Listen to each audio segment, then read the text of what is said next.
Muy buenos días, amados hermanos. Abran sus Biblias, por favor, en Santiago, capítulo 2, versículo 17. Hoy continuamos nuestro estudio bíblico, el Evangelio, un culto hecho vida, la gracia de Dios nos llena de obras, basado en el libro de Santiago, que es un libro que nos llama muchísimo la atención sobre la coherencia en la fe. ¿Sí? Santiago no está diciendo hagan y hagan y hagan cosas y no paren de hacer. No, lo que nos está diciendo en el fondo Santiago es sean coherentes, ¿sí? Que lo que ustedes crean, lo vivan, y que lo que digan, lo profesen, y que lo que confesamos con los labios, lo pongamos en acción, sea poco o mucho, pero que se ponga en práctica. ¿De qué nos sirve, dice Santiago? Esa es una frase de Santiago, ¿de qué nos sirve saber mucho y hacer poco, o proclamar mucho y vivir poco? Y Santiago nos va a hablar de ese concepto del aprovechamiento, de cómo sacarle provecho a lo que nosotros creemos y hacemos, o de lo que llamaríamos, uno llamaba en la escuela, ser aplicado, ¿cierto? El estudiante aplicado era el que tomaba apuntes, hacía las tareas a tiempo, tenía buenas notas, tenía buena conducta, era un estudiante aplicado, ¿sí? Porque estaba sacándole provecho, estaba sacándole el beneficio. Y Santiago nos va a hablar mucho sobre ser aplicado, sobre ser consistente, sobre ser coherente, sobre ser intencional en lo que hacemos. Y nos sirve mucho estas enseñanzas porque nosotros tenemos la tendencia siempre a irnos a los extremos, ¿cierto? A veces hay meses donde estudiamos mucho y otros meses no estudiamos nada. Hay meses donde nos esforzamos en hacer cosas y luego olvidamos y dejamos de hacerlas. Recuerden que la consistencia tiene que ver con permanecer, ¿sí? Hay creyentes muy fieles por años y luego se relajan, y eso no estaría bien. Lo bueno es que toda nuestra fe y nuestra vida cristiana se mantenga. El texto de hoy dice: así también la fe, si no tiene obras, es muerta en sí misma. Así también la fe. Recuerden que cuando dice así también, está explicando o concluyendo algo que se dijo anteriormente. ¿Qué fue lo que se dijo anteriormente? Anteriormente se habló de un ejemplo que se dio en el versículo 15, si tu hermano o tu hermana están desnudos y tienen necesidad del mantenimiento de cada día, y algunos de ustedes les dicen vaya y que se caliente, que no aguante frío, pero no les damos ayuda, dice, no tiene sentido.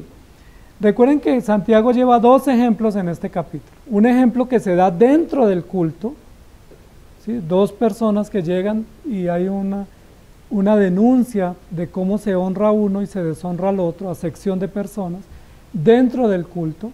Pero luego nos va a dar otro ejemplo que se da fuera del culto.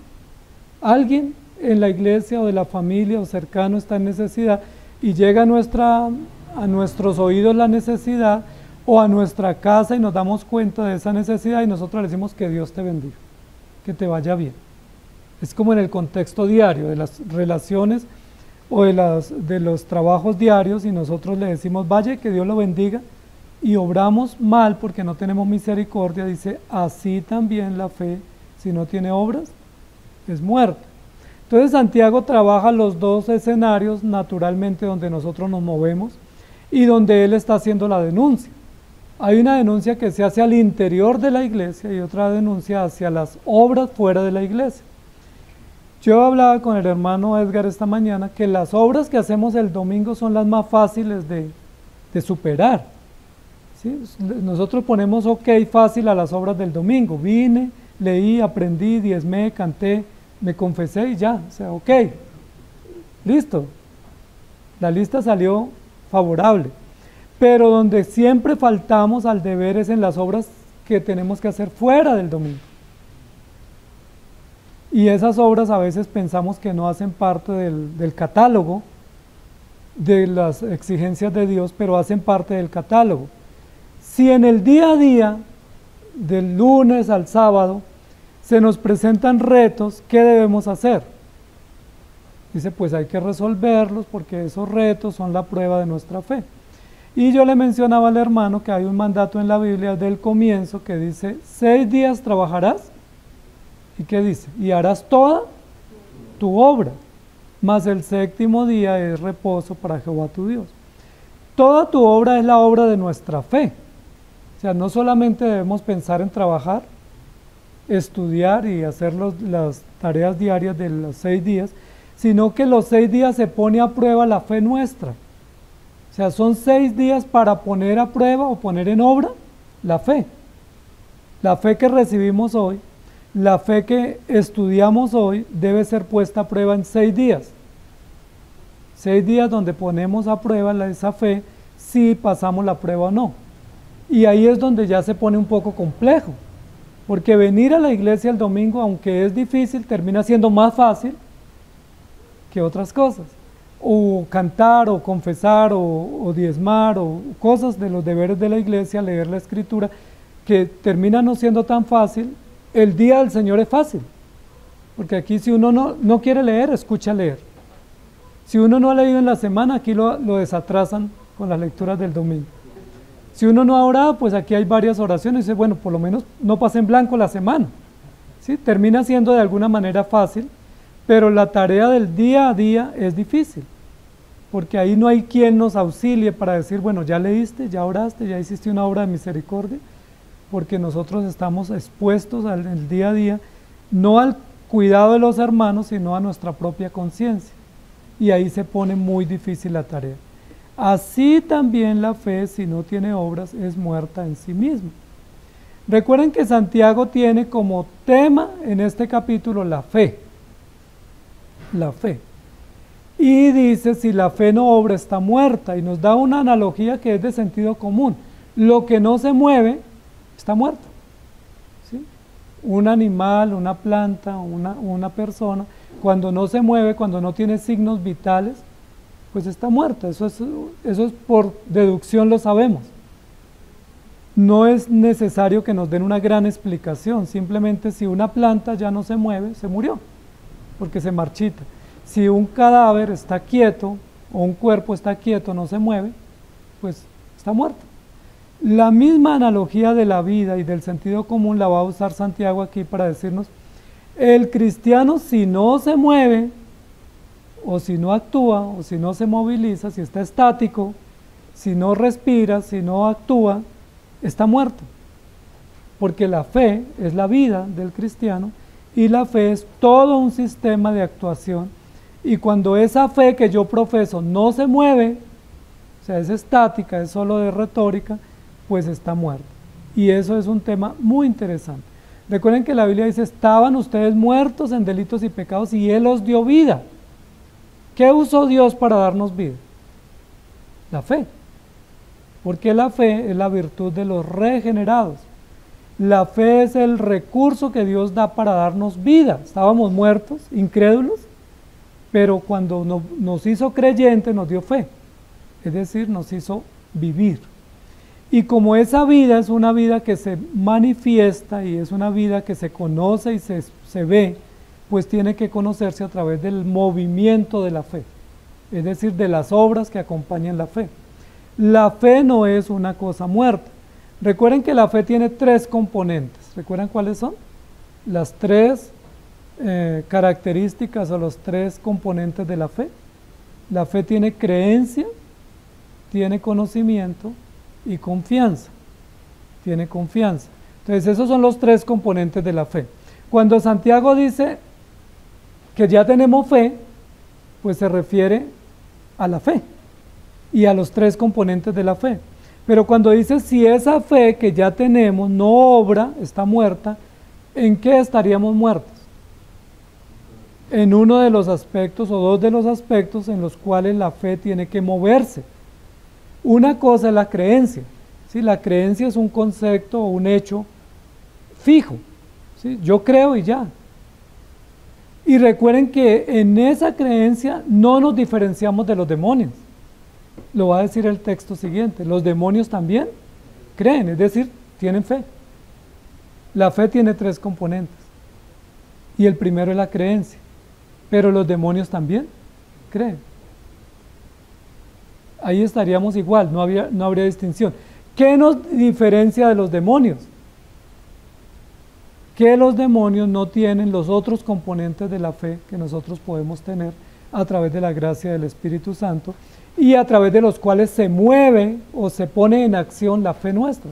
La fe de ellos es una fe de concepto. Dios existe, Dios es justo, Dios es veraz, Dios es omnipotente, esa la tienen ellos. Pero no tienen los otros componentes, que es el conocimiento, que produce deleite, que produce gratitud, que produce servicio y que produce reverencia y honra, porque es a través del conocimiento que nosotros reverenciamos a Dios. Porque eso dicen los salmos: cuando yo te conozco, me rindo a ti. Cada vez que yo sé más de ti, me rindo ante ti porque entiendo quién eres, te conozco. Ese conocimiento es una obra, porque para conocer de la palabra y conocer de Dios tenemos que tomar decisiones. ¿Qué decisiones tenemos que tomar para conocer? Leer la palabra, estudiar la palabra, escudriñarla, profundizar en ella, y eso requiere tiempo, diligencia, compromiso, y eso son obras. Y eso es bueno. ¿Recuerdan cómo eran los bereanos? Eran hermanos que escudriñaban si lo que se estaba diciendo era así. Es decir, ellos estaban muy interesados por el conocimiento, y ese conocimiento es bueno. Eso no tienen los demonios. Los demonios no están, bueno, de pronto algunos estudian en seminarios, pero la mayoría de ellos, los demonios verdaderos, no están interesados en leer, en profundizar, en hacer preguntas, en aclarar, en tener madurez en el conocimiento, porque ellos simplemente creen y tiemblan. ¿Quiénes son los que deben estar interesados en el conocimiento? En poner en muestra esa obra del conocimiento. Los cristianos, que dicen: yo quiero leer, yo quiero preguntar, yo quiero resolver esta duda, yo quiero tener conocimiento de la palabra, yo quiero tener conocimiento de la doctrina, yo quiero leer un libro y profundizar y tener verdades claras. Esa obra es una obra cristiana, pero es una obra que produce el Espíritu Santo, el verdadero conocimiento. Y la otra obra que hace parte de lo que Santiago nos está diciendo acá es la confianza, porque la confianza también es una obra donde se pone a prueba la fe nuestra. ¿Y qué es confiar? Pues Santiago nos dice: si viene un hermano con una necesidad y usted le dice váyase, que Dios lo bendiga, usted no confió en Dios. Usted le dijo a él que confiara, pero usted no mostró confianza en Dios, porque la muestra de confianza sería haberle ayudado. Porque así como él está esperando ayuda y recurre a mí, la muestra de confianza mía sería: te voy a ayudar. Esa sería una muestra de confianza. Pero cuando yo le digo vete en paz y que Dios te bendiga, yo le estoy diciendo vaya y confíe en Dios, porque yo no confío al punto de poderle ayudar a resolver el asunto. ¿Me hago entender? Entonces, cuando Santiago dice así también la fe, si no tiene obras, está muerta, lo que está diciendo es: hay tres componentes. Ya tenemos la creencia, ya creemos en Dios, pero eso no nos diferencia. ¿Cuál es el diferencial? Conocer y confiar. Y ahí es donde está el asunto que está en cuestión, y es: ponga esa fe a prueba, que esa fe se mueva. ¿Y se mueva a qué? A la obra, porque es a través de las obras que se sabe la fe que usted tiene. Y Santiago nos está diciendo también aquí en este texto, y con los anteriores y posteriores, es: los incrédulos también creen, y los demonios también creen, y usted también cree. ¿Qué nos diferencia? ¿Cómo un incrédulo va a saber que la fe suya realmente es distinta a la que él profesa? ¿Cómo él va a saber que la fe que usted tiene es una fe viva y no una fe muerta? ¿Cómo se sabe? Porque la fe cristiana se mueve a la acción y se mueve en el sentido correcto para hacer las obras correctas.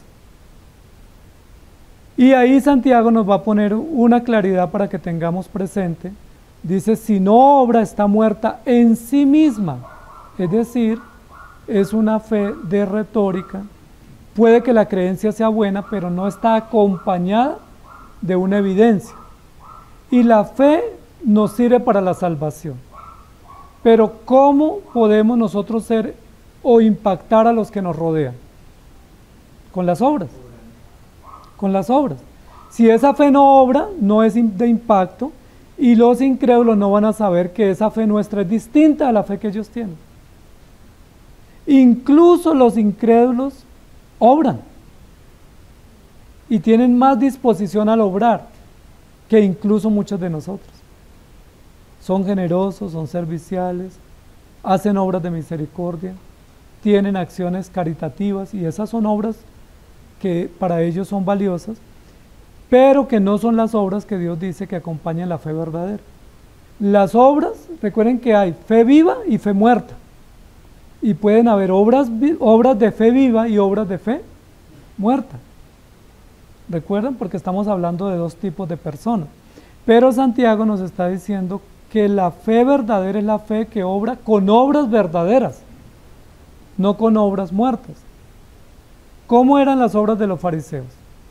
Ellos eran excelentes obrando, eran unos ejecutivos excelentes, pero ¿cómo eran las obras de ellos? Eran obras muertas, porque eran obras para sí mismos, para promoverse a sí mismos, para ser vistos, para ser honrados, y Jesús les dijo, pues ya tienen su recompensa, ya los vieron. Pues si uno va a la plaza y se pone a orar, pues ya lo vio toda la gente que está en la plaza, ya fue recompensado. Porque la gente cuando lo ve en la plaza, ¿qué va a decir? O este es un buen cristiano, o este es un hipócrita, o este está enfermo, pero ya nos recompensaron, ya nos vieron, ya nos pusimos en evidencia. Pero lo que está diciendo la Biblia es, las obras verdaderas son para que Dios apruebe y no para que los hombres nos aprueben. Y hemos puesto varios ejemplos, ¿cierto? Por ejemplo, el de Judas, cuando el vaso de perfume se reventó o fue roto, él dijo, esto se hubiera mejor aprovechado.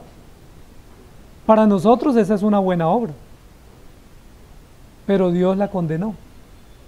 Nosotros hubiéramos dicho, ese hermano, el hermano Judas, es un muy buen administrador, es un hombre austero en sus finanzas, es un hombre que sabe distribuir y sabe cómo aprovechar, y efectivamente ese dinero se hubiera podido aprovechar mejor, pero el Señor condenó esa obra. ¿Cómo hubiéramos nosotros visto las obras de los fariseos? Ocupaban las primeras sillas en las sinagogas, hacían largas oraciones, ayunaban 2 veces a la semana, daban limosna de todo lo que ganaban, no faltaban en la sinagoga. ¿Cómo hubiéramos aprobado esas obras? ¿Qué hubiéramos dicho nosotros si nos ponen como jurado? No, pues excelente. Así quisiéramos tener todos, que lleguen temprano, que traigan sus limosnas, que lean la escritura, que hagan largas oraciones, o sea, todos quisiéramos así, pero Jesús, ¿qué dijo de ellos? Esas obras están condenadas. Entonces uno dice, entonces, ¿cuáles son las obras vivas? Porque esas obras eran obras muertas. Incluso Jesús dijo de los fariseos que parecían tumbas, ¿cierto? Que parecían tumbas llenas de huesos y con apariencia de externa buena, pero por dentro corrompidos. ¿Cuáles son las buenas obras? ¿Recuerdan cuando Saúl pecó? Que Dios le dijo a Saúl, vaya y extermine todos los animales de ese pueblo, mátelos todos, no quiero nada dejar, todo tiene que ser muerto. Y Samuel le dijo que esperara para el sacrificio y luego Saúl no esperó. ¿Recuerdan cuando va Samuel y se encuentra con Saúl? Saúl justificó su obrar y dijo, yo tuve que hacerlo porque es que el pueblo ya estaba cansado de esperar y se estaban yendo. ¿Y qué le dijo el Señor a Saúl? Por cuanto esto has hecho, quedas desechado, destituido del reino. Y uno dice, pero Dios es muy exagerado. El auditorio estaba, la gente estaba esperando. El único que podía oficiar era Samuel, pero Saúl era el rey. Saúl les dice, esperen que no demoren en llegar Samuel, pero no llega y se están yendo. ¿No sería mejor aprovechar que está la gente reunida y hacer algo? Y Saúl se tomó el atrevimiento y Dios le dijo, quedaste destituido. Pero cuando eso sucedió, recuerden que Samuel recibió de Saúl el siguiente requerimiento: no me dejes solo, acompáñame para ir a avisarle al pueblo lo que viene en adelante. ¿Esa obra estuvo bien o estuvo mal? Estuvo mal. Todas las obras de Saúl estuvieron mal, aunque nosotros las veríamos bien. Gedeón, Dios lo llamó a libertar al pueblo de los madianitas. y Gedeón tuvo muchas acciones benéficas para libertar al pueblo, pero recuerden que luego Gedeón se mandó a hacer un efod y un busto con un efod y Dios lo destituyó. Y dice la Biblia, todo el pueblo se prostituyó en pos del efod que hizo Gedeón. Y uno dice, pero ¿qué de malo tiene hacer un efod? O ponerse un efod que era un distintivo de los sacerdotes. ¿Qué de malo tiene? O sea, yo no le veo tanto mal, pero Dios dice, por cuanto esto hiciste, destituir. Usías entró al templo también para intentar oficiar, y era un rey. Uno dice, pero era un rey, fue al templo, ¿por qué no lo podía hacer? Y Dios dijo, que era leproso, lo castigó. ¿Sí me hago entender? No estamos hablando de hacer obras por hacer, ni de que estemos repletos de actividades para hacer cosas que nos honran y que digamos, no, es que yo mantengo muy ocupado. Es que yo estoy consagrado al Señor y no paro haciendo cosas. No, aquí no está diciendo que haga mucho, está diciendo que haga lo correcto. Porque podemos hacer mucho, pero eso que estamos haciendo no será aprobado por el Señor. Recordemos Sansón, que está referido en Hebreos 11. Dios le había dicho a los padres de Sansón que Sansón iba a ser un hijo elegido desde el vientre y que iba a libertar al pueblo de los filisteos, ¿recuerdan? Pero que no debía contaminarse con cadáver, que no debía beber vino ni sidra o bebidas alcohólicas y que no debía casarse o relacionarse con las filisteas. De todas esas cosas, ¿cuáles hizo Sansón? Todas. Pero mató muchos filisteos. Entonces uno dice, pues, ¿el fin justifica? ¿Sí? O no obró tan bien, admitámoslo, pero mató filisteos. Ese era el objetivo. Es decir, en aras de lograr el objetivo, se permiten algunas licencias frente a los mandatos de Dios. La respuesta es no. ¿Cómo terminó Sansón al final de sus días cuando debiera haber terminado bien como juez de Israel? Terminó como un esclavo, como un burro, literal y ciego, y siendo la burla de todo el pueblo filisteo. Y uno dice, pero mató filisteos. Bueno, eso que hizo bien, o ese respaldo que Dios le dio, no justifica las malas obras. Miren la estrategia de Sansón. Sansón dijo, yo tengo que tener una estrategia de inteligencia para saber y cómo desarticular a los filisteos. Y la estrategia fue, me enamoro de una filistea y ella me da información de los movimientos del pueblo. Pero mientras él pensaba eso, ¿qué estaban pensando los filisteos? Logremos que una filistea lo enamore, lo seduzca, para que ella le saque información de cuál es la razón de su fuerza. Es decir, habían dos estrategias de inteligencia de pueblos distintos y de propósitos distintos. ¿Quién estaba obrando mejor ahí? ¿Quién logró el resultado? ¿Sí me hago entender? Eso es como cuando uno dice, no, yo me voy a relacionar con una persona no cristiana, pero yo le voy a hablar de Cristo. ¿Sí? Yo la convenzo y la traigo a la iglesia. La Biblia dice, no os unáis en yugo desigual. Entonces lo que quiero decir, amados hermanos, es que no es suficiente obrar, porque hay muchas obras que pudiésemos hacer, sino lo que Dios está diciendo es la fe verdadera tiene obras verdaderas. Y la fe viva tiene obras vivas que Dios aprueba y que Dios honra, porque no toda obra Dios acepta. Cuando la Biblia dice que nuestras mejores obras son como trapos de inmundicia, lo que está diciendo es no se le ocurra respaldar la fe que Dios le dio con sus obras. Porque la fe que Dios nos da no se respalda con nuestras obras, sino con las obras que Dios dispuso de antemano para que andemos en él. ¿Me hago entender? Efesios 2, 8 y 9 dice que Dios nos dio la fe, pero nos dio las obras que acompañan la fe. Entonces la fe tiene que ser probada. Pero cuando la fe es probada, como lo está diciendo aquí Santiago, ¿quién es el que está a prueba en la prueba de la fe? O sea, ¿quién es puesto a prueba en la prueba de la fe? para que se sepa si la fe es viva o es muerta? ¿El hombre, el creyente, la iglesia, la doctrina o Dios? ¿Quién es el que da la fe?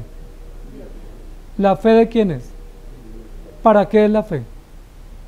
Para la gloria de Dios y para ratificar a los salvos. Entonces, cuando hay prueba de fe, ¿quién es el que está a prueba?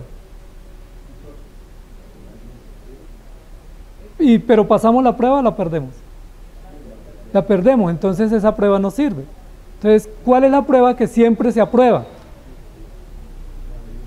Cuando se descubre una máquina o tecnología o un avance, se pone a prueba, incluso una obra de ingeniería, ¿no? Un edificio se prueba antes de entregar, o un puente. ¿Se han visto?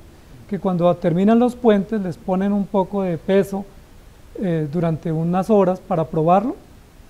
Cuando el puente se construye y se pone un peso ahí, ¿quién está a prueba? La obra del ingeniero. Si el que está a prueba, si se cae esa obra, ¿quién queda mal? El puente no queda mal. Queda mal el ingeniero, el arquitecto, porque el arquitecto está diciendo, yo les garantizo que esta obra resiste este peso. Pero si se está probando y se cae, se quiebra, se revienta, pues ese ingeniero queda desprestigiado, el arquitecto, porque no pasó la prueba. ¿Quién es el ingeniero de nuestra fe? ¿Quién es el arquitecto de nuestra fe y nuestra salvación? Cuando Él dice, pruébenme, ¿quién está en prueba? No nosotros. Él es el que está en prueba porque Él nos va a demostrar que su obra resiste. ¿Sí me hago entender? Cuando la Biblia dice que la fe tiene que ser probada, Dios no está poniéndonos en juego nuestra fe, porque es que la fe no es nuestra, sino la fe es un don de Dios. Cuando la Biblia dice que Dios pone a prueba la fe, el que está siendo probado es Él para decir, les aseguro que van a salir adelante. ¿O ustedes creen que cuando Dios le dijo a Abraham, vaya y máteme a su hijo, era fácil para Abraham? ¿Cualquiera de nosotros sería fácil eso? O sea, si Dios nos dijera, vaya y sacrifique a su hijo, cualquiera diría, claro que sí, me voy cantando cuán grande es Él, y ya tengo el cuchillo listo. No, para nosotros no era la prueba. ¿Para quién era la prueba? Porque si Isaac muere, imaginémonos que Abraham lo mata, ¿qué hubiera acontecido con todo el plan? Ahora, ¿quién queda mal? Abraham hubiera quedado bien. Usted me dijo que lo matara, yo lo maté. O sea, Abraham hubiera quedado bien. Pero ¿quién hubiera quedado mal? Quien está revelando el plan. Porque el plan es, a través de Abraham vendrá la descendencia del Mesías y viene el Salvador. Donde Abraham acuchilla a Isaac, que estuvo listo para acuchillarlo, la prueba de la fe la hubiera perdido Dios. Porque Dios está desarrollando un plan, llamando a un pueblo, pero no logró que ese plan fuera eficaz y se hubiera perdido. Entonces, cuando la fe es puesta a prueba, quien se pone a prueba es el autor de la fe, para que demostremos si ese autor de la fe vale la pena ser seguido y adorado. Y yo les pregunto, ¿cuántas pruebas de fe que Dios ha permitido en los creyentes, Dios ha perdido? Ninguna. ¿Por qué? ¿Por qué no puede perder ninguna? Porque la fe es de Dios y la fe que Dios da es perfecta, segura y garantizada para que podamos dar honor a Dios. Las pruebas que Dios nos pone a nosotros, todas las perdemos nosotros. Pero las que Él pone para probar lo que Él ha determinado, por eso dice, ¿quién los acusará? ¿Quién los condenará? ¿Quién los estorbará?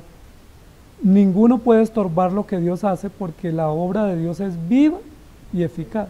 Entonces lo que está diciendo Santiago es, para que esa prueba de fe salga avante, tenemos que usar los medios que Dios dispuso y no los medios nuestros. Cuando uno compra un equipo, una máquina, y le da un uso distinto al que el arquitecto o el inventor o el diseñador le asignó, pues no hay garantía. ¿Sí? Imaginémonos que usted se compra un carro y usted ensaya ese carro, pero el carro está para gasolina, usted dice, no, yo le voy a echar alcohol, es que gasolina está cara, el alcohol me sale más económico, o el diésel. ¿Ustedes cómo creen que funciona esa máquina, ese carro? No puede funcionar y vamos a pedir garantía. No, yo tengo garantía, estoy dentro del tiempo, señor, mire, el carro no me funciona. ¿Qué nos va a decir el fabricante o el proveedor? Yo le doy garantía siempre y cuando usted le haya dado el uso que el proveedor o el diseñador le asignó para ese vehículo. Si el vehículo es de alcohol, se usa alcohol. Si es de gasolina, se usa gasolina. Si es de gas, se usa gas. ¿Sí me hago entender? Yo puedo reclamar y decir, pero es que me robaron. No, no me robaron. Yo le di un mal uso a esa máquina. Es decir, una máquina que fue diseñada para un propósito, le puse un combustible distinto y no me funcionó. Obviamente no funciona. Lo que queremos decir es la fe, Dios nos la dio como el medio para creer en Dios y para vivir para Dios. Pero para que ese medio que Dios proveyó, que es la fe, funcione y nos dé el combustible para ir hasta el reino de los cielos, ¿qué se debe hacer? Seguir las indicaciones del autor y solamente hacer las obras que Él nos ordenó, que son las que glorifican a Dios y las que honran la fe. Pero si yo a esa fe le añado una obra mía y la sustituyo por una obra que Dios dispuso, ¿qué va a pasar? ¿Esa fe funciona o no funciona? ¿Va a tener buen mérito o no? No. Y yo puedo decir, pero yo hice. ¿Recuerdan lo que dice en Mateo? En el día del juicio muchos me dirán, dijo Jesús, en tu nombre echamos fuera demonios. En tu nombre hicimos esto. Señor, Señor. Estábamos en la lista. Hacíamos las obras comunes, pero el Señor, ¿qué les dice? ¿Recuerdan? Apártense de mí, no los conozco. Y uno dice, pero ¿por qué? Si hacían lo mismo que nosotros hacemos. Porque hacían obras que, aunque parecían correctas, no eran las obras de la fe viva. Porque la fe viva tiene obras vivas. ¿Y cuáles son las obras vivas? Las que hablan de Cristo. Porque el único vivo es Cristo. ¿Estamos de acuerdo? Entonces, si la fe mía, que yo quiero y abrazo y que Dios me dio, no está acompañada por obras vivas, es decir, que honren al vivo, al que vive y reina, no glorifican a Dios. Son obras muertas. Son obras religiosas, son obras moralistas, son obras humanas. Hay personas que dicen, este mes me fue bien, me gané una buena platica, yo voy a dar unos mercados. ¿Esa es una obra viva o una obra muerta? Muerta. Porque no surge para adorar a Dios, para reconocer que la vida y todo viene de Dios, sino porque como me fue bien, pues yo quiero hacer una obra de caridad. Quien recibe el mercado se beneficia, porque él recibió una ayuda, pero quien lo dio no sumó para la gloria de Dios, sino para su propio corazón. Yo puedo decir, bueno, ahora en diciembre, bueno, yo voy a dar unas anchetas y voy a compartir porque soy muy agradecido, y eso está bien para los que lo reciben, pero es una obra muerta. ¿Cuáles son las obras vivas? Las que tienen que ver con los medios de gracia, las que tienen que ver con el conocimiento verdadero, las que tienen que ver con la confianza verdadera, y las que tienen que ver con la honra y la adoración al Dios verdadero. Es decir, las que añaden valor o testifican del valor de Cristo y de la honra de Cristo, y no las que me exaltan a mí. Recuerda cuando Pablo dice, si yo diese todos mis bienes para los pobres, y si yo entregase mi cuerpo para ser quemado o crucificado y no tengo amor, es una obra muerta. ¿Y por qué eran muertas las obras de los fariseos? Ir a la sinagoga estaba ordenado por Dios. Sí. Saberse la ley estaba ordenado por Dios. Sí. ¿Por qué eran muertas? Porque aunque la obra era correcta, el motivo de la obra era incorrecto. Y ese motivo es el que nosotros tenemos que analizar. Y nosotros lo decíamos la semana pasada, yo puedo hacer lo correcto, pero con motivos incorrectos.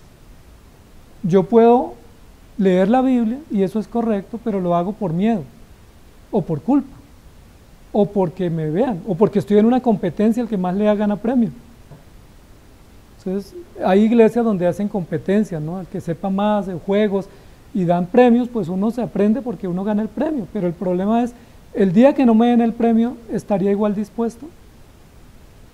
Ahí es la pregunta. El día que no me vean, es fácil llegar acá porque me ven, pero el día que no me ven, que son 6 días a la semana, que yo no sé si usted se levantó temprano, si oró, si no oró, nadie lo supervisa, no tenemos agente, ni tenemos un software ahí secreto, espía, vigilando si ustedes leen, si cantan, si dicen palabras groseras o no, eso no estamos y gracias a Dios no, porque estamos en la presencia de Dios.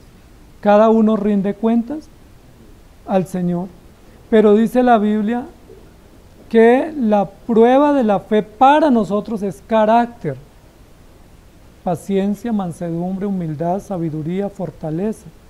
Pero la prueba de la fe de Dios es para Dios decir, yo soy garantía para ustedes. Yo represento para ustedes garantía. Y recuerden que en el ejemplo siguiente nos va a hablar de 2 personajes que están en Hebreos 11, Abraham y Rahab. Y Abraham, ¿cómo probó la fe? ¿Cómo Dios le probó a Abraham que estaba con él y que no lo había desamparado? La Biblia no nos dice, amados hermanos, pero juzgando por nosotros, pudiéramos pensar que Abraham iba diciendo, bueno, y ahora, 25 años esperando a este muchacho, ya llegó, ya está grandecito y ahora lo mato. ¿Sí? ¿Qué pasará? No sabemos qué pensaba Abraham, lo único que dice fue que fue al lugar donde Dios le ordenó a sacrificar a su hijo. Pero ustedes creen que él no tuvo ningún pensamiento como donde se pusiera a prueba su fe. Si les hubiera pasado a ustedes, ¿qué pensarían en el camino? 3 días de camino. Ahora, ¿qué pasa? ¿Qué imaginan ustedes si Abraham le dice a Sara, mi amor, alísteme un cafecito temprano porque madrugo que voy a matar al muchacho? Y ya vuelvo. Y ya volvemos. ¿Qué haría Sara? ¿Lo hubiera dejado? Posiblemente salió sigiloso en la madrugada sin que Sara supiera, no lo sabemos. Pero no hemos de pensar que fue fácil. Si aún Jesús cuando iba a ir a la cruz dijo, mi alma está muy angustiada. Jesús, el Hijo de Dios. Ahora Abraham no creo que se fue cantando y recitando versículos y diciendo, pues yo voy a matar al muchacho y vuelvo. Estaría diciendo, bueno, lo mato porque Dios me mandó, pero ¿y la promesa? Bueno, Dios verá qué hace, ¿no? Eso es tema ya de Dios. Pero Dios no invalidó su promesa y ahí está la prueba. La prueba no fue que Abraham fue a matar al muchacho, sino la prueba es que Dios proveyó un cordero. O sea, la verdadera prueba fue que Dios tenía provisto. Cuando el muchacho le pregunta a Abraham, papi, todo tienes listo, pero ¿dónde está el cordero? Fíjate que la prueba era el cordero. La prueba no era los fósforos, la gasolina, el cuchillo, la soga, la leña, eso no era la prueba, eso estaba listo. ¿Cuál era la prueba? Necesitamos un cordero. Y Dios proveyó el cordero, ¿sí o no? ¿Por qué Rahab está honrada en este capítulo también como una mujer de fe? Que tuvo obras vivas. Miren que Rahab no le dijo a los espías, tengo miedo de que me maten y yo no quiero morir, sálvenme la vida. Ella dijo, fue el Dios de ustedes, nos ha inundado de temor y sabemos que el Dios de ustedes va a exterminar nuestro pueblo, por favor, pidan misericordia por mí. ¿Y esa es una obra viva o muerta? Es viva. No fue un mercado, no fue ropa para un pobre, fue suplicar misericordia. Esa es una obra viva, porque le pidieron al Dios, al autor de la misericordia. Y recuerdan que ella los descolgó por la ventana y ellos le dicen, con este lazo rojo o color, sí, rojo, sangre, que nos descolgó, átelo aquí a la ventana y téngalo acá hasta que vengamos. Rahab no sabía cuándo ellos iban a volver, no se sabía si en semanas o en meses o en años, pero ¿qué hizo Rahab apenas ellos se fueron? Ató el lazo y uno diría, pero ¿qué tiene que ver un lazo? Pues mejor una carta firmada para que me garantice que yo la puedo decir, mire, ustedes me van a salvar la vida, pero un lazo en la ventana, o sea, ¿qué sentido tiene que una prueba de que le garantizo mi palabra es amarre este lazo en su ventana? O sea, para mí una garantía sería una grabación, hoy en día un video, de pronto un documento firmado y autenticado, unos testigos, pero eso no hizo Rahab. Rahab solo obedeció cuando le dijeron, cuelga esto y los que estén en tu casa serán salvos. ¿Tuvo pruebas de fe? ¿Fueron pruebas de fe viva o de fe muerta? ¿Qué hubiera sido una prueba muerta? Que yo hubiera dicho, mire, yo les pago pero no me maten. ¿O qué hay que darles para que ustedes no me maten? Pero ella no hizo eso, porque esas son pruebas muertas. Ella tuvo una prueba de fe viva y es, creyó que Dios la iba a liberar y ella pidió misericordia. ¿Recuerdan este ciego Bartimeo por qué Dios lo sanó? Porque él le dijo, ten misericordia de mí. Fue con acciones vivas. Pero si Bartimeo hubiera dicho, mire, es que yo quiero ver porque no conozco a mis hijos, quiero conocer el mar, pues posiblemente no hubiera sido sano, porque él no pidió correctamente. La mujer sirofenicia, cuando Jesús le dijo, no está bien dar el pan de los hijos a los perros, porque ella tuvo una fe viva. ¿Qué fue lo que ella dijo? Pero aún los perrillos comen de las migajas de la mesa. Es decir, aunque no fue para nosotros el plan, por favor te ruego que dejes caer una migaja para mí. Y recuerda la otra que dijo la hija de Jairo fue, si solo tú das la orden, mi hija será sana. No soy digno de que entres en mi techo. ¿Esa fue una obra viva o muerta? Viva, ¿sí me hago entender? Esas son las obras vivas que acompañan la fe. Si este centurión hubiera dicho, no, yo soy un hombre importante, vaya que le voy a dar un banquete y lo atiendo como se merece, esa sería una obra muerta. Pero la obra de este general fue, yo no soy digno, solo da la palabra, y si tan solo tú das la palabra, mi hija será sana. La mujer que tocó el manto de Jesús, ¿por qué fue sana? ¿Qué obra viva tuvo ella? ¿Cómo puso en acción su fe? Dios, si tan solo tocare el borde de su manto, seré sana. Y caminó, y no dice la Biblia cuántos metros o kilómetros, pero posiblemente fueron varios intentos de acercarse a Jesús porque estaba rodeada de mucha multitud, pero ella decía, si tan solo lo toco. Esa fue una obra de fe. Y el Señor le dijo, tu fe te ha salvado. ¿Sí me hago entender, amados hermanos? Tenemos que distinguir porque el mundo está lleno de obras y nuestro corazón está lleno de obras. Y para uno la mejor obra sería, alguien tiene hambre, ok, yo le pago la comida. Y uno saca pecho, ¿no? Entonces uno llega a la iglesia y dice, no, gracias al Señor, había un hambriento y bueno, yo ahí le pagué su desayunito. Le di un buen desayuno. O sea, ¿esa obra para quién fue? Para mi ego, ¿cierto? O uno termina diciendo, no, yo en diciembre sí voy a hacer una reunión allá en un barrio pobre y le voy a llevar una ayudita a los pobres. Ahora, eso está bien hacerlo. Pero cuando yo la hago así es una obra muerta, porque yo no estoy pensando en la gloria de Dios, yo estoy pensando en cómo me honra. Incluso hoy en día, pues, como estamos en la época de las redes, todo se pone en la evidencia. Entonces, hay que tener cuidado, amados hermanos, porque Santiago lo que está diciendo es, ustedes tienen obras, pero muchas de sus obras son obras muertas. Y entonces la fe, ¿cómo avanza? Porque la fe avanza con obras verdaderas, o si no, está muerta. Y si ustedes tienen obras muertas, ustedes están muertos. Entonces, amados hermanos, la obra del fariseo o las obras de los fariseos serán muertas. Aunque hacían cosas correctas, las hacían con motivos incorrectos. Y la pregunta para nosotros es, ¿cómo estamos haciendo nuestras obras? Las obras que hacemos, ¿cómo las hacemos? ¿Son obras vivas? ¿Son para la gloria de Dios o son para nosotros sacar pecho? Ah, no, es que yo soy el más generoso, o es que yo soy servicial, o es que todos me agradecen. Eso decía Job. Job, cuando hace su evaluación para decir, no es justo lo que estoy viviendo, él decía, pero es que todos los jóvenes se sentaban a escucharme.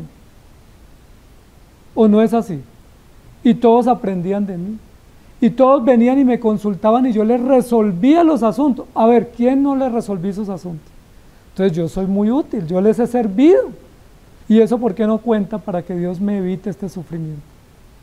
pero esas obras eran muertas, porque aunque las hiciera Job, él no tenía que mirar a las obras, sino mirar a quien le permitía hacer las obras, para que quien le permitía hacer las obras fuera honrado y no nosotros.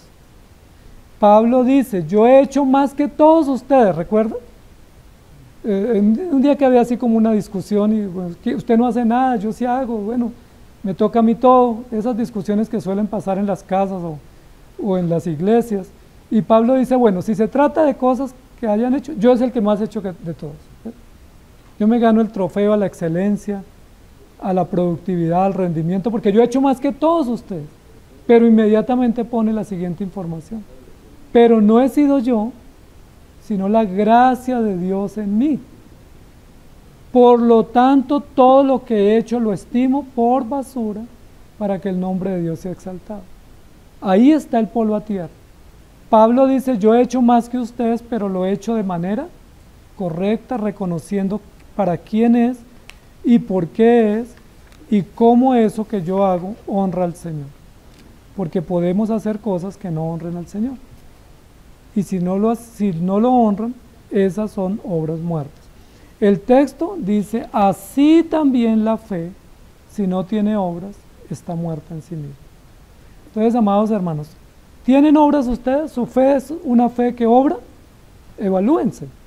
Evaluémonos todos. ¿Mi fe tiene obras que la acompañen? Si la respuesta es sí, denle gracias a Dios, pero ahora evaluemos. ¿Y qué motivos o qué me motiva a hacer esas obras? Mire, yo he visto muchos padres hoy en día en esta generación que dicen, yo a mi hijo le voy a dar lo que yo no tuve. Y eso es un mal motivo. O yo no lo voy a corregir porque yo no quiero que sufra, pero estamos incumpliendo un deber. Tenemos que evaluar los motivos porque no es suficiente hacer las cosas, es importante revisar los motivos. ¿Y quién es el único que puede escudriñar los motivos del corazón? Nosotros no podemos. Cuando Pedro dijo, Señor, yo no te negaré, Señor, no hasta la muerte, nosotros diríamos, qué abnegado, qué leal, ¿sí? Qué decidido. Ese es mi ejemplo. Porque era un hombre valeroso que no dudó en decir que iba con el Señor hasta la muerte. Pero ¿realmente estaba convencido Pedro de eso? ¿O tenía un mal motivo? Tenía un mal motivo porque Jesús le dijo, de cierto les digo que ustedes van a ser zarandeados y usted me va a negar 3 veces antes de que el gallo cante 2 veces. ¿Qué motivo equivocado tenía Pedro? Confianza en sí mismo, exceso de confianza. ¿Sí se han dado cuenta cuando hay deportes o competencias deportivas? Algunos que los entrevistan que dicen, no, este es el rival, lo tenemos calculado, lo hemos estudiado, ya hemos hecho pues análisis y no, relativamente está fácil ganar. ¿Sí? Exceso de confianza. ¿Sí? Exceso de confianza. Cuando uno tiene una actividad, uno dice, no, eso la termino rápido, eso yo lo sé hacer, eso no me da problema. Exceso de confianza. Pedro tenía exceso de confianza en sí mismo y el Señor le dobló la cabeza. Por eso cuando el Señor le pregunta después a Pedro, ¿me amas? Pedro ya dice que se entristeció porque ya se dio cuenta que había quedado en vergüenza. Ahora, Pedro no solo tenía tanta confianza en sí mismo, sino que tenía otro pecado oculto que solemos tener nosotros y es guardar la imagen. ¿Sí? Que no se diga nada malo de mí, que todos hablen bien de mí, porque es que mi reputación vale mucho. Cuando el Señor le dice a Pedro, ¿me amas?, Pedro se agachó. ¿Por qué? ¿Porque no lo amaba? ¿O porque ya tenía una primera lección de fracaso y ya sabía que por más que dijera, claro, Señor, ¿cómo no te voy a amar? ¿Quién le iba a creer? ¿Sí me hago entender? Las obras, la fe de Pedro en esa prueba salió falsa. Porque las obras de Pedro fue, Señor, yo no te negaré. Y luego sacar la espada y cortarle la oreja al siervo. Y luego después cuando iba a orar, no, yo tengo sueño, no oro, pero yo no te voy a negar. Y luego después negó al Señor. ¿Cómo quedó la fe de Pedro? Ahí Pedro, en ese episodio que fue tan dramático para él, Pedro comprendió que él tenía unas obras propias y no estaba confiando en las obras de Dios. ¿Cuáles eran las obras de Dios para Pedro no haber negado a Jesús? Haber orado. Cuando el Señor le dijo, Satanás os ha pedido para zarandearlos, ¿qué debiera haber dicho Pedro si estuviera confiando en el Señor? Señor, ten misericordia de mí. Yo no te quiero negar, pero soy frágil. Ayúdame, no me dejes caer. Pero Pedro lo que dijo fue, Señor, yo soy de acero. Ahí faltó. Cuando el Señor le dijo, Pedro, ora, porque el espíritu está dispuesto, pero la carne es débil, ¿qué debiera haber hecho? ¿Cuál era la obra correcta? Orar. Él se fue a dormir. Y pedir misericordia. Cuando el Señor le dijo, mirándole a los ojos, Pedro, ¿me vas a negar? Que lo he hecho, Señor, no me dejes. Pero Pedro dijo fue, no, Señor. O sea, dude de todos los demás, de mí no. Ese exceso de confianza, de autoimagen, de autoconcepto, es peligroso. Y ese nos lleva al fracaso. En estos días hablaba con unos hermanos que me decían, pastor, yo nunca pensé tener estas tentaciones. O sea, yo siempre pensé que en esas áreas yo era... O sea, yo siempre señalé a los demás, diciendo en esas áreas son débiles, pero es que no se hacen fuertes. Yo nunca pensé que iba a tener esas luchas a estas horas, pero las estoy teniendo. Y estoy luchando. Entonces, ¿qué dice la Biblia? El que piensa estar firme, mire que no caiga, porque nunca estamos realmente a salvo de la tentación. Y porque la fe que Dios nos dio siempre estará puesta a prueba en nosotros para probar la excelencia de Dios. La prueba de la fe muestra que Dios es excelente y que Dios saca adelante su plan. Pero la prueba de la fe en el creyente, ¿qué prueba de mí? Que yo no puedo. Que yo no puedo. Pedro no pudo enfrentar la tentación y la prueba solo. Pedro faltó. David tampoco, Sansón tampoco, nadie ha podido enfrentar la prueba solo. Toca decirle, Señor, ayúdame, auxíliame. Por eso Pablo dijo en una escritura, miserable de mí. Y recuerden que en otra oportunidad dice que el Señor le puso una prueba que lo humillaba para que él estuviera siempre como bajito, agachadito, ¿sí? Rendido, diciendo, Señor, ayúdame. Porque cuando yo estoy sano y tengo todas las fuerzas y tengo la vitalidad, yo soy imparable, pero en mis fuerzas. Pero cuando soy débil o frágil, me doy cuenta que no puedo. Lucas 3, 7 al 14 dice, y decía a las multitudes que salían para ser bautizados por él, oh generación de víboras, ¿quién os enseñó a huir de la ira venidera? Mire que iban a ser bautizados, obras.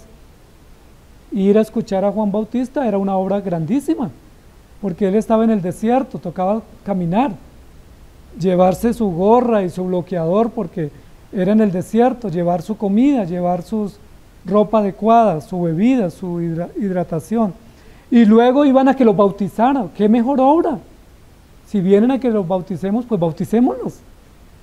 Pero ¿qué les decía Juan inspirado por el Espíritu Santo? Generación de víboras, ¿ustedes a qué vienen? ¿A lavar sus pecados? ¿A callar sus conciencias? ¿A hacer frutos dignos de arrepentimiento? ¿Qué es lo que está diciendo Juan? Que ellos venían a hacer obras religiosas, mas no estaban arrepentidos. Que venían a hacer obras públicas, porque claro que el día que uno se bautiza, pues eso se toma la foto y eso es bonito. La pregunta es, ¿y nació de nuevo? No lo sabemos. ¿Cómo sabemos si nació de nuevo? Que es la verdadera fiesta. La verdadera fiesta no es me bauticé, o tomé la cena, o soy cristiano, o soy ordenado. La verdadera fiesta es nací de nuevo y hay evidencia.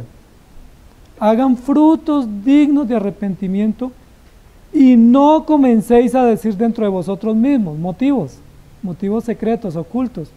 Tenemos a Abraham por padre. Pues si somos hijos de Abraham, pues bauticémonos.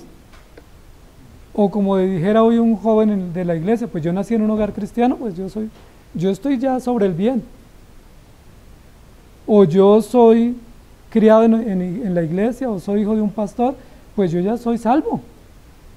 Que dice, no piensen eso, hagan frutos dignos de arrepentimiento. Demuestren con sus obras, demuestren que ustedes nacieron de nuevo. Y miren cómo lo dice, el que tiene 2 túnicas, dé al que no tiene. El que tiene de comer, dale al que no tiene. Y uno dice, ahí ya se puso difícil, ya no me quiero bautizar. ¿Sí? Ya se puso difícil el tema. Porque el tema no es bautícese o ordénese, no, el tema es de fruto. Y eso es lo que está diciendo aquí Santiago. Si la fe no da fruto, está muerta. Y recuerdan la parábola, el árbol que no da fruto es cortado, quemado y echado fuera. Casi que es lo que está diciendo aquí el Señor a través de Santiago. Si ustedes o yo no damos fruto correcto, pues lo mejor es que nos echen al fuego y nos quemen. Y uno diría, no, hasta allá no. Bueno, entonces de fruto. Entonces de fruto. ¿Y recuerdan qué se hizo por la viña para que diera fruto? Se limpió, se abonó, se le echó agua para que diera fruto. Entonces, amados hermanos, si no sirve, murió. Y si murió, pues ya no hay nada más que hacer. Pero si hay señales de vida, debemos alimentar esa confianza y conocimiento a través de los medios. Entonces, ¿cómo están sus obras? ¿Y cómo están los motivos de sus obras? Señor, te damos gracias en esta mañana,